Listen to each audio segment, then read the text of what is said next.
bit of a different vibe from the last video. I've just finished a lecture here in my room, and aha, I'm in a singlet. It's great. I kind of looked at the previous video and I wrote some of the stuff down. And I'm recording this on Zoom instead of on my little funky phone, which lied to me. But yeah. This is a bit more about symptoms. Some of it is taking rid of the stuff that's like works for me and like that is relative to me how I've noticed them in my life, and then some of them is here's just a genuine symptom that a lot of people like associate with. So for me, for example, uh, one of the things that I didn't realize was a symptom was that I did tech subjects at school. But people thought I just loved them. But, like it was something I was passionate about. I did two different tech subjects. I really like bio. I would have loved to have done chem at school, but at the time I didn't like it because I couldn't sit in the room. But then I did it at uni and I loved it. And it was so much fun and I really, really enjoyed it.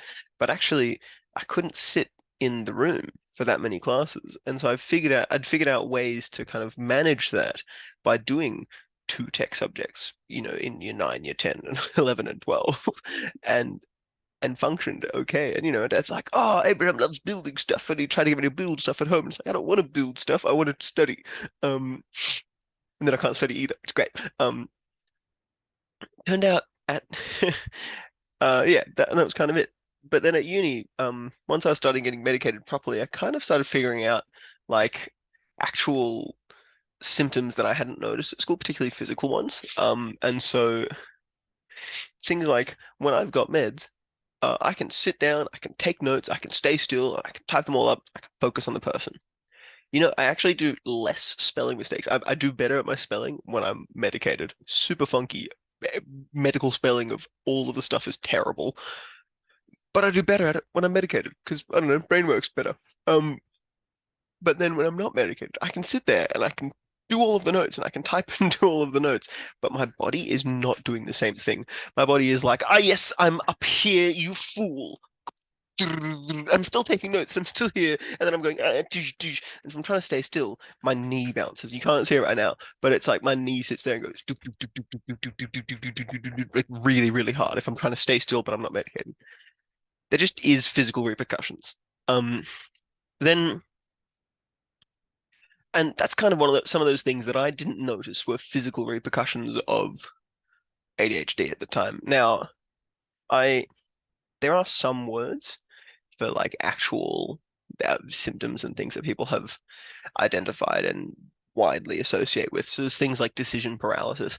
I am not the best person to explain that. That's one of those ones that you've kind of got to look up a few different definitions for. Um, I don't particularly suffer massively from it, but it's going, oh, I've got two decisions.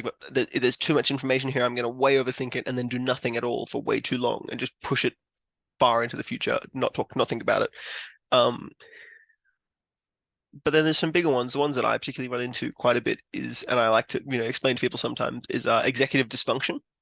Executive dysfunction accompanies everything in my life, I feel like. For example, if I'm sitting here at my computer, you know that I do kids' church stuff for church, and I write a talk for kids a lot of weeks. Now, sitting here and doing work on a talk, thinking about the Bible, is very different from sitting here and writing notes and doing an assignment is very different from watching a lecture. But I can't process in my brain that they're different tasks and I can't do them separately, if that makes sense. So I can't go, oh, I'm going to spend an hour on church stuff and I'm going to spend an hour on uni stuff and say I've done two different tasks. They're both work. They're both work at my computer. And my brain goes, oh, I've done the work, gotta go. And so I've got to, before I get to the computer, kind of itemize which one do I want to do now? Because I'm not going to do both. You know what I mean? Which one's more important for me right now? Because I know that once I sit down, I'm not going to do both. Um, yeah, things like that. As sitting at the computer, they're the same thing. It accompanies me at 3 in the morning when I can't compute that a YouTube video is not more important than sleep because dopamine, executive dysfunction, and this will be interesting. And the 10 minutes of sleep at a time is not a big thing to give up. Each time when I go, I'll click on the next video, because actually 10 minutes of sleep and 10 minutes of video, it's like, well, I'll enjoy this 10 minutes of video much more than I'll enjoy the 10 minutes of sleep tomorrow. But I can't logically process at 3 in the morning sometimes that that 10 minutes is additive and additive and additive, and sometimes even and suddenly you've been watching videos for 2 hours and you're going to struggle tomorrow, right? Um, anyway, executive dysfunction is also like, yeah, that's one of those things that like super good to get a handle on what that means and maybe how it affects you, what it means in your life. Yeah, people have said things like doom scrolling. And you're like, oh, doom scrolling, what's that? Or maybe you feel like you know what it is. I feel like there's two forms of it. Um, there's one of them that's like you're stuck scrolling because dopaminergic pathways and your system is trolling, your brain is trolling you, and you're just like, oh, I'm here and I'm getting dopamine, and that's a bit of that like 3 in the morning scrolling through Instagram, scrolling through whatever. YouTube Shorts, things like that.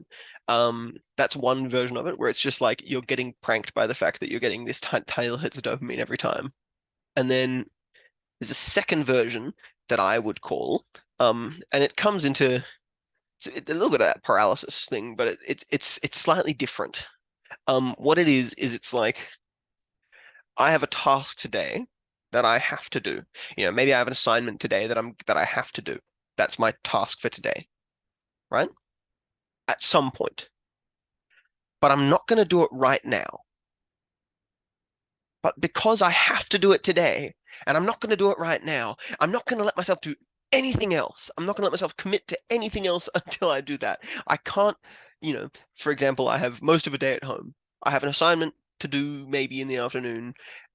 I'm not going to let myself open up a game on the computer or start watching YouTube properly because I'm like, well, that's something that I'm committing to.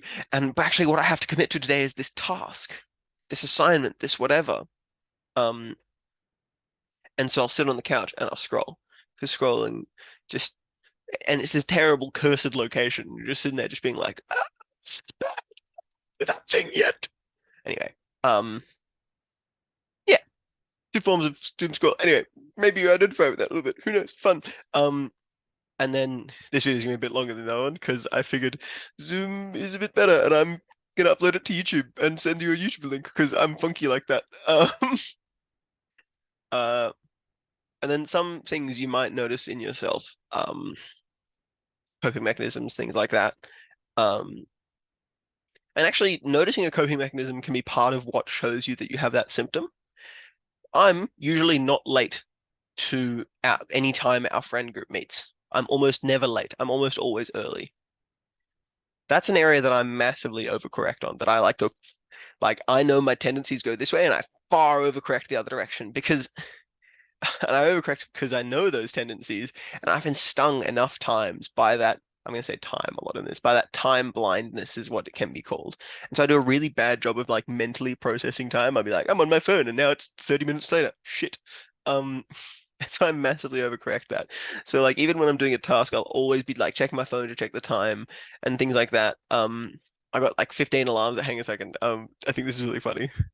I've got heaps of alarms in the morning. So from 2 a.m. We're at 11 a.m. now. We're at midday. We're at 1, 2, 3, 4, 5. I have 1 billion alarms that I turn on every single day.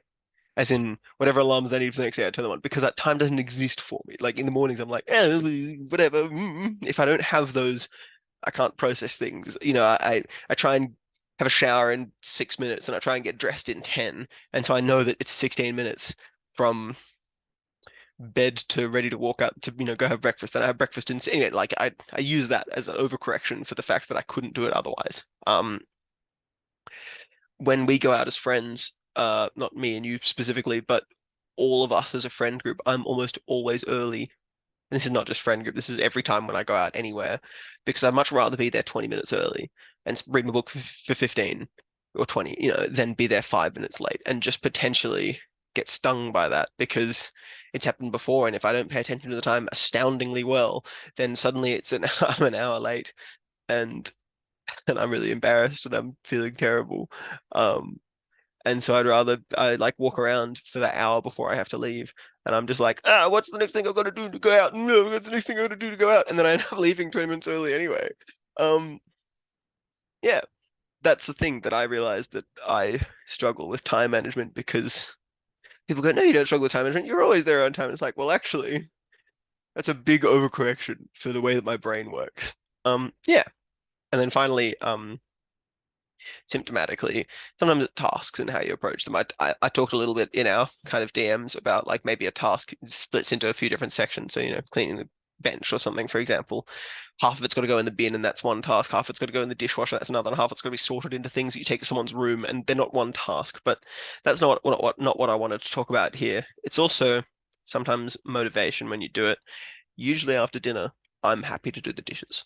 That's a task. Happy to do the dishes. Generally, I'm okay with it. If someone asks me to do the dishes, I'm like, nah, I'm all right. Don't want to do it anymore. Um, even when I'm actively in the process of doing the dishes, if I'm doing the dishes currently, right now, and mum comes along and says, thanks for doing the dishes, Abraham, I'm like, don't want to do them anymore. Like, you know, I don't know how to explain that, but that's a thing where it's like my brain just does not normal. Anyway, yeah, long form of saying that ADHD isn't just like, bad neurochemistry, can't focus, idiot. It actually affects like every area of my life, and of someone who of your, like whatever. It just affects everything. It's so much broader than, I can't focus on study. It's like I can't sleep. Um, Anyway, I'll send you the easy to find questionnaire. In the sense of it's a good one. But I know there's a few other ones that I haven't had the. I need to go talk to, like, I know. Anyway, don't worry. There's a process. I'll see if I can find another one for you or another two that are decent as well. But I can't promise that that'll be with like a good, what's the word, on a good time frame. Um, Yeah, and you don't do the questionnaire and be like, well, I got 15 out of 20, must have ADHD. But it's like, it's a good thing to go, oh, here are some things that I actually kind of identify with. Here are some sentences that I'm like, oh, other people feel that.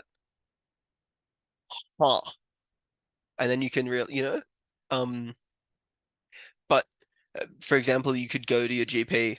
I would recommend GP before psychiatrist about these sort of things and say, hey, look, Um, maybe you wait till you're sick and you go when you're sick, and then you also talk about this along with that. But going to GP and saying, "Hey, look, I've been thinking about this. I've went and done these questionnaires. I've been chatting to a friend who I know has ADHD. What would you recommend that I do? I've done this questionnaire. I'm feeling like I might have it. Um, it's not a disease. It's a disorder. You're not sick because you have it. You just got to figure out how your brain works to then use it better." Anyway, yeah, hope that makes sense. Hope that's helpful. Um, love you, babe. And I don't know. Bye.